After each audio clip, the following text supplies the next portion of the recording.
Chanel takes the subway, Act 1, the build-up. Chanel, New York City, an abandoned subway station. Here's the wild part. We didn't even know the exact location until the day of the show. All that build-up, all that anticipation, and the precise spot stayed a secret until the very last moment. And honestly, that uncertainty is exactly the feeling Metier seems to create everywhere he goes. If you don't follow fashion closely, here's why Metier d'Art is such a big deal. It's the one collection each year built entirely to spotlight Chanel's own craft houses. The embroiderers, the feather specialists, the hat makers, the shoemakers, the jewelers. Chanel owns these ateliers, and this show exists to let them shine. So for Blasey to choose New York for his very first one felt like a statement. This is what it was like to be there. Chanel takes the subway, Act 2. There's a real reason Chanel landed in New York for this. Back in the early 1930s, Coco Chanel passed through the city on her way to Hollywood. While she was downtown, she noticed something that stuck with her. Everyday women, far from wealthy, who had absorbed her style and made it their own. Seeing her work reflected back in such an unexpected place reignited something in her creatively, and she carried that energy home to Paris. That's the spirit Blasey tapped into. He's spoken about how the subway is one of the few places where every kind of New Yorker ends up side by side. Students, performers, people running the city, kids headed home from school. No hierarchy, everyone in the same car. That idea became the heartbeat of the whole show. So I have to ask, what do you think of a luxury house staging its most craft-focused show in a subway station? Genius or too far?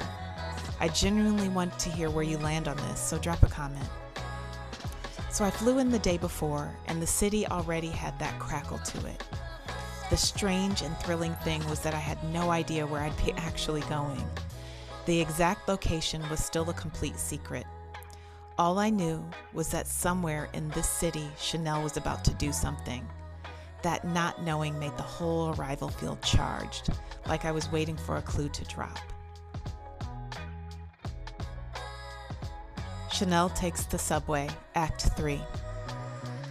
When the location finally dropped, it all made sense.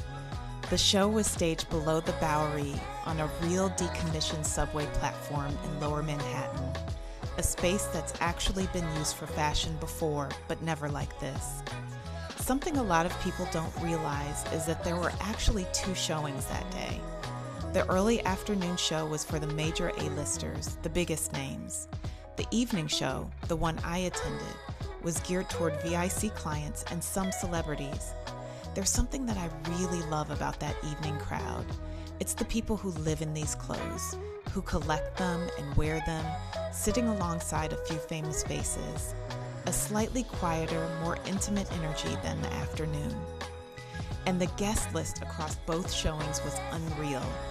A$AP Rocky and Margaret Qualley as Chanel's newest faces, alongside names like Tilda Swinton, Kristen Stewart, Linda Evangelista, Solange, Dapper Dan, and John Bon Jovi. But the moment the show started, all of that fell away. It opened with models stepping off an actual train car and moving down the platform, walking it the way any of us move through the subway. I genuinely had chills. There was something so disarming about that much beauty arriving in such an ordinary setting. The clothes themselves were a celebration of New York's many personalities. Sharp pinstripes, gowns trailing feathers, animal prints in electric colors, coats made to stop you in your tracks. Blasey layered in references across decades, heritage tweeds, the power tailoring of the 80s, hairstyles that nodded to the 1920s, streetwear, all stitched into Chanel's own language. But here's the thing that really captures what makes Blasey so special. There was a look that read as relaxed, embellished denim, and it wasn't denim at all. It was silk, work to look like denim. And that's exactly what he does best. He tricks the eye. You think you're seeing one thing, and on closer inspection, it's something else entirely. That sleight of hand is where all the surprise and whimsy in his work lives, and it's the kind of detail you only fully catch up close. That's the soul of Metier, really. The craft hiding in plain sight. There was a flapper-era gown reworked with hand embroidery and delicate featherwork from the house's ateliers, worn over something as plain as a pair of trousers. Fantasy and the everyday riding the same train. So be honest, would you have guessed that denim was actually silk? If Blasi fooled your eye too, let me know in the comments. I'll be coming back to this exact piece at the resee, so keep it in mind.